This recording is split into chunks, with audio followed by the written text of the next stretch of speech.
आप अपने बच्चों को उनके नाम के अलावा सबसे ज्यादा और क्या कहकर पुकारते हैं?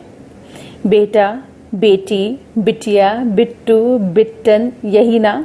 मैं जानती थी, क्योंकि बचपन से मेरे माता पिता भी मुझे यही सब कहकर पुकारते रहे हैं और अब मैं अपने बच्चों को भी ऐसे ही तो पुकारती हूँ। लेकिन पहले मैं यह नहीं जानती थी कि ये सारे शब्द केवल लाड प्यार भरे संबोधन या नाम मात्र नहीं है, बल्कि इनका भी अर्थ होता है।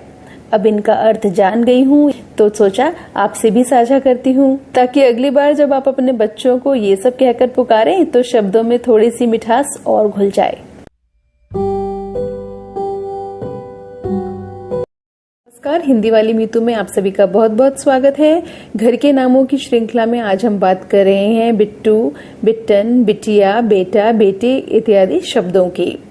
संस्कृत में एक शब्द होता है वटुः या वटुकः। वटति अल्पवस्त्रम इति वटुः, जो कम वस्त्र धारण करता है, अल्प वस्त्र धारण करता है, उसे वटुः या वटुकः कहते हैं। अब पहले के समय में हमारे देश में आश्रम व्यवस्था थी, यह हम जानते हैं। आश्रम व्यवस्था में पहला आश्रम था ब्रह्मचर्य का, जिसमें बच्चे अपने घर से दूर गुरुकुलों में रहते थे और वहां पर विद्या आदि ग्रहण किया करते थे।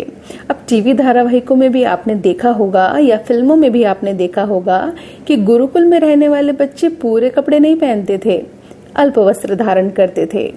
तो उसी परंपरा से वटुः का अर्थ है ब्रह्मचारी या किशोर बालक, क्योंकि ये बच्चे किशोर अवस्था के होते थे और ब्रह्मचर्य व्रत का पालन करते थे, ब्रह्मचर्य आश्रम में होते थे। अब यही वटुः हिंदी में बिगड़कर बन गया बेटा, और हिंदी ने ले लिया इसका बालक वाला अर्थ और हम अपने बच्चों को या पुत्र को कहने लगे बेटा।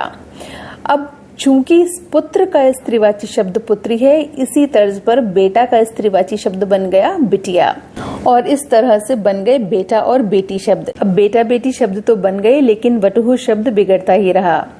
कहीं कहीं बच्चों को वटुः से ही बिट्टू, बिट्टन, बिट्टी ये कहकर पुकारा जाने लगा, तो वहीं बड़ी उम्र के लोग अपने से छोटों को स्नेह पूर्वक बेटा, बेटी, बिटिया ये संबोधन देने लगे। अच्छा, अब जब बात वटुः की चल रही है तो एक और शब्द की बात कर लेते हैं, जिसका प्रयोग हम हिंदी में बहुत करते हैं और वटुः से ही संबंधित भी है।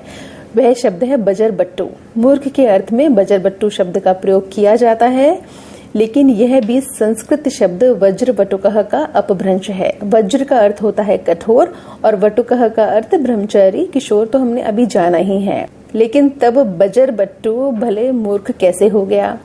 वह ऐसे हो गया, डॉक्टर भोलानाथ तिवारी हमें बताते हैं कि एक समय किशोर जब गुरुकुल में रहकर विद्या और ब्रह्मचर्य की कठोर साधना करते थे, तब उन्हें वज्र वटुकः कहते थे, क्योंकि वज्र का अर्थ कठोर और वटुकः का अर्थ ब्रह्मचारी हमने अभी जाना।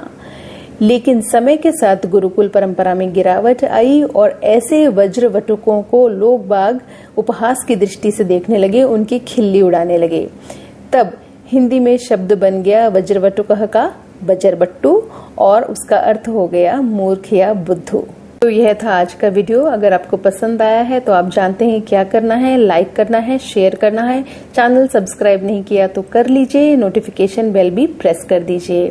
और हाँ, यदि आपको ये वीडियो रोचक लगा है तो ऐसे ही कुछ और नाम जैसे मुन्ना, गुड़िया, लाली, इन सब के बारे में भी हमने वीडियो बना रखा है, और हिंदी भाषा से जुड़े और भी अनेकानेक वीडियो हमारे चैनल पर उपलब्ध हैं। आप चाहें तो उन्हें भी देख सकते हैं। धन्यवाद।